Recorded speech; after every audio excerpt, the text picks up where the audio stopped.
Hello, good morning. How are you? Are you ready to listen? We're going to discuss today about effective communication skills. Let us have first a short recall about what we discussed last week. We discussed about elements of communication. There are two elements of communication, right? The verbal and non-verbal communication. What do we mean by verbal communication?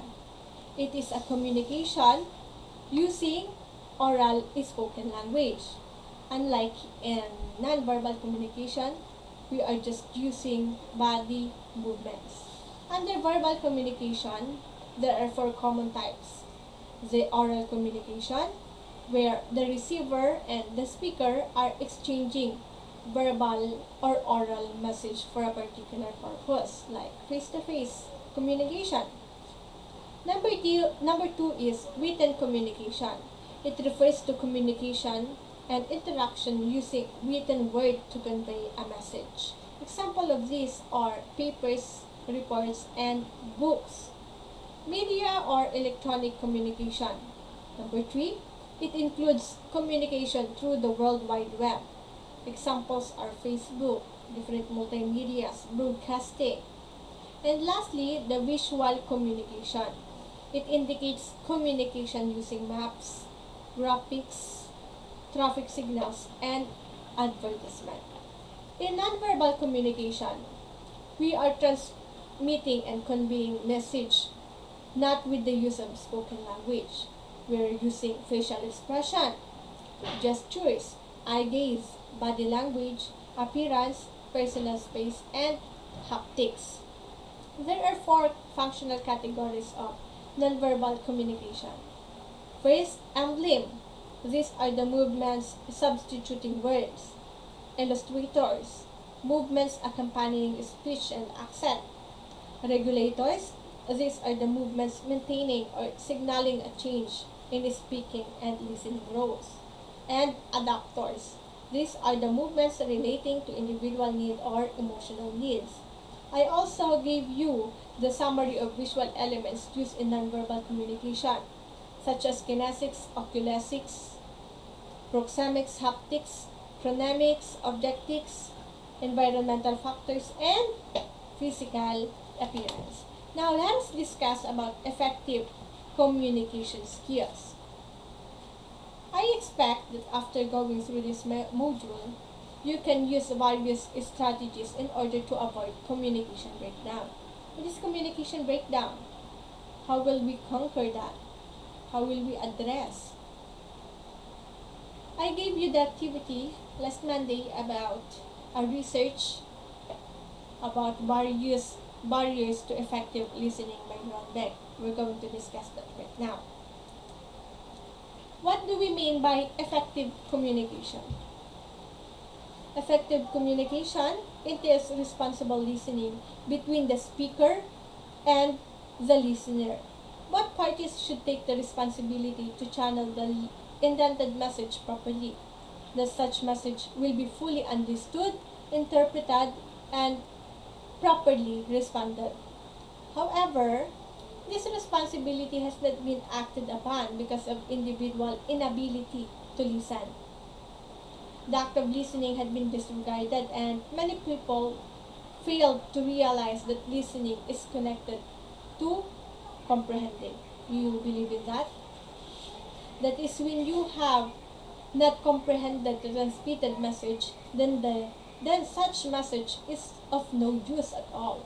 When all this happens, communication breakdown occurs. An effective communicator should begin in ensuring that proper communication. Thus, he or she should identify the hindrances or the barriers to effective listening so that he or she will be able to develop good communication skills. Grunbeck, in 1994,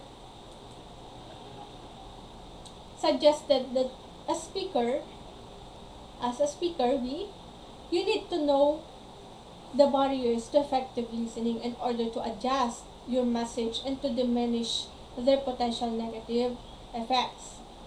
He also reiterated that the four Barriers to poor listening are the weak extrinsic motivation, personal constraints, environmental constraints, and poor timing.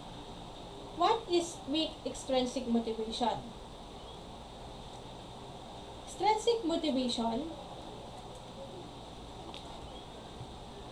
refers to motivation that comes from outside. Take note of that. Outside an individual. This is an external motivating factor that provides satisfaction and pleasure. However, if the speaker fails to provide relevant rewards to listening, the motive becomes weak. As a result, passive listeners are produced. Next one is personal constraints. A person's attitudes, values, beliefs, and desires can affect his or her interest to listen to the speaker message. So that's an attitude and beliefs. Next, environmental constraints. Environmental factors like humid room, uncomfortable seats, the environment itself, like noises, seatmates, physical discomfort. Those are some external distractions that may affect listening. And lastly, poor timing. It refers to the fitting moment or the time when a person is ready to listen. Personal and environmental constraints can play significant contribution in this aspect. Why? If we are uncomfortable, if we have different distractions at home, it's not fit moment. It is not a fit moment for you to listen, right? If you have um,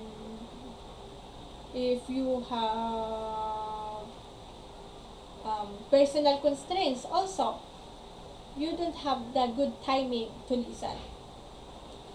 It is vital to recognize the importance of communication because this will serve as a close link between people in order to achieve a specific purpose. The International Listening Association defines listening as the process of receiving, constructing meaning from, and responding to spoken and or nonverbal message. Listening requires more than just hearing, as what I said a while ago.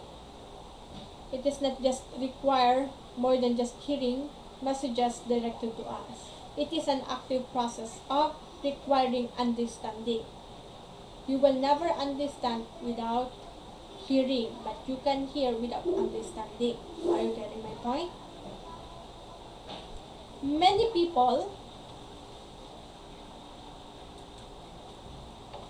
people take listening for granted, when in fact it is an important aspect of our lives. Listening is a significant skill that affects our daily activities. We listen to maintain good relationships, to finish a task, or to take down notes in a class. Listening is one of the basic skills that every individual is supposed to develop. This is a technique requiring not only the ability to absorb information, but also feedback and understanding from the message heard. Listening is an important factor in the communication process because it can help build and fortify relationships and can help individuals become sensitive to the needs of others. To achieve a positive feedback and understanding, a person who may be the speaker or the receiver of the communication process must know how to listen well. The very reason why there are misunderstanding and miscommunication is due to one's failure to listen. Therefore, it is important for anybody, to all of us, who engages in any communication situation to develop our listening skills. Listening requires more than just hearing messages directed to us. As what I said, it is an active process of requiring understanding. And there are two kinds of listening according to Martinez in 2002, the emphatic and critical listening. What is emphatic listening? Emphatic listening, this is an example. When you listen emphatically, you are doing so to show mutual concern. It is used to show mutual concern. During this type of listening, you are trying to identify with the speaker by understanding the situation in which he or she is discussing. You are stepping into the other's shoes to get a better understanding of what it is he or she is talking about. Usually, during this type of listening, you want to be fully present in the moment or mindfully listening to what the speaker is saying. Your goal during this time is to focus on the speaker, not on yourself. You are trying to understand from the speaker's perspective. Also, it is known as active or reflective listening, as what it mentioned. This is a means of listening to respond and understand the feelings and emotions of the others, involving empathy, compassion, and deeper connection with another person. It does not involve making judgment and offering advice. Rather, it is a way of encouraging speakers to explain their emotions and feelings. That is emphatic listening. How about critical listening? Here is an example. Have you ever had to buy an expensive item such as a new appliance, a car, a cell phone, or an iPad? You probably did some research beforehand and listened closely to the salesperson when you went to compare brands. Or perhaps your best friend is telling you about some medical test or he or she recently had done. You listen closely so you can help your friend understand her result and the possible ramifications of findings. Both of these scenarios are examples of critical listening. When we say critical listening, it is listening to evaluate the content of the message. As a critical listener, you are listening to all parts of the message, analyzing it, and evaluating what you heard. When engaging in critical listening, you are also critically thinking. You are making mental judgments based on what you see, you hear, and you read. Your goal as a critical listener is to evaluate the message that is being sent and decide for yourself if the information is valid. So that is critical listening. You are analyzing the message, you are evaluating, you are having a critical judgment, unlike in emphatic listening. Critical listening is also done when a person addresses his attention directly to what the speaker is saying, and it involves evaluating, as what I said, scrutinizing what is being said and analyzing information. Also, making judgment and aligning with what we already know and believe.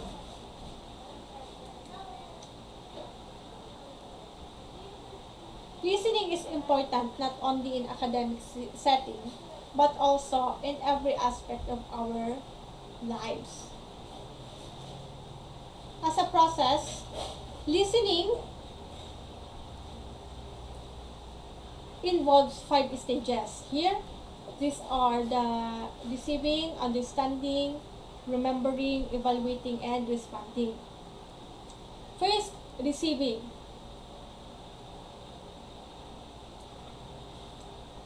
Receiving is the first stage of the listening process, involving the act of allowing verbal and nonverbal communication to sink in, to receive it, and be absorbed by paying attention to the message. That is receiving.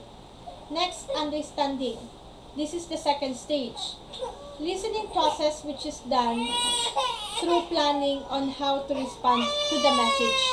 You are understanding the message. This involves the processing of the meaning of the message received. Wait for a while, I'll get my baby who's crying.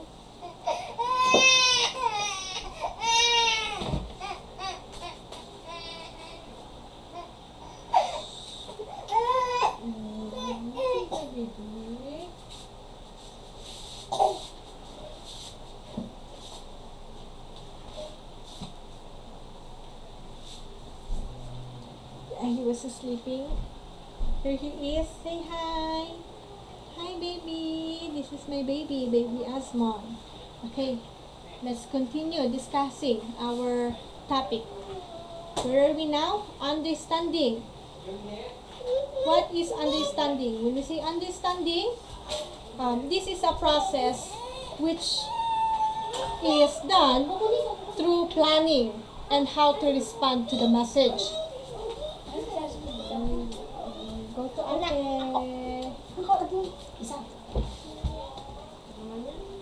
Okay, understanding.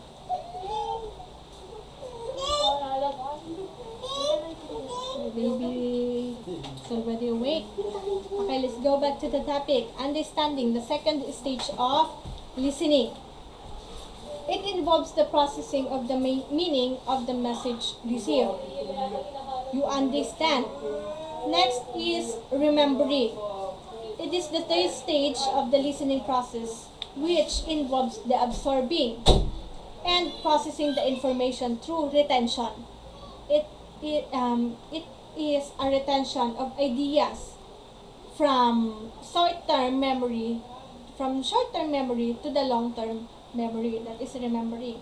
You remember what you receive and what you understand. Next is evaluating.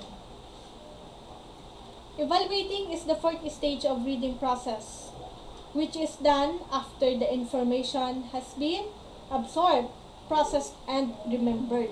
After the three process or the three stage, evaluating occurs.